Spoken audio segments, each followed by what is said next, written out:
I also want to thank all of our witnesses, especially those who are on the front lines and have even been jailed multiple times, and we'll hear from them today about the things that have been done against them. And your commitment to freedom and democracy is inspiring.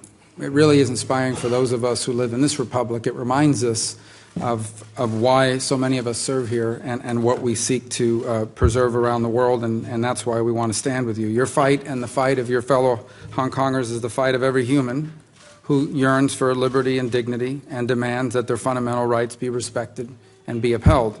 Let me say at the outset to the people of Hong Kong, we stand with you, and by we I mean this is a bicameral, bipartisan commitment, as you will see today and have seen in the past few days on these efforts across both political parties and every major figure. And not only that, but many Americans stand with you in your fight to keep your long-cherished freedoms.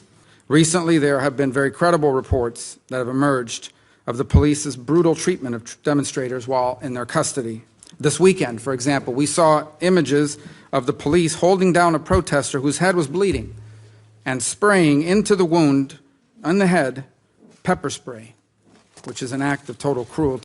Watched the police throw tear gas grenades at journalists, many of whom were far away from the demonstrators. Since the 21st of July, pro-Beijing thugs associated with organized crime and the party's United Front activities have violently confronted demonstrators and journalists and innocent passerbys, and the police just looked on, looked the other way, and in some cases even cooperated. And while detained demonstrators have been beaten or their faces smashed into the concrete, journalists have photographed these same thugs in detention, quote unquote, smoking and playing on their cell phones after attacking journalists and demonstrators.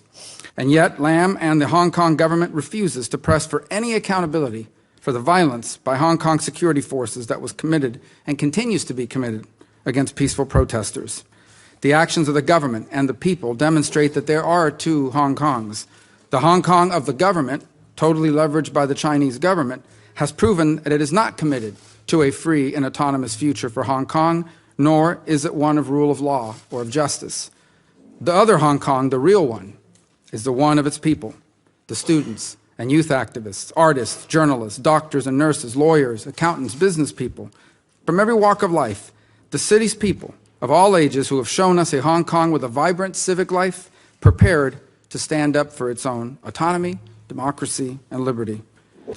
Hong Kong's status as an international trade and investment hub are just as threatened as long as the long-cherished freedoms of the Hong Kong people are being threatened. Threatened, by the way, not by us, but by the Communist Party of China. So it is my belief that it's long overdue for the United States and the free world to respond.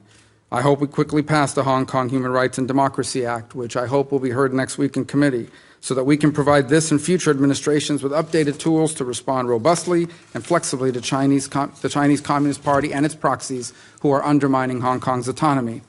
China's leaders must either respect Hong Kong's autonomy or know that their escalating aggression will lead them to face real consequences, not just from the United States, but from the free world.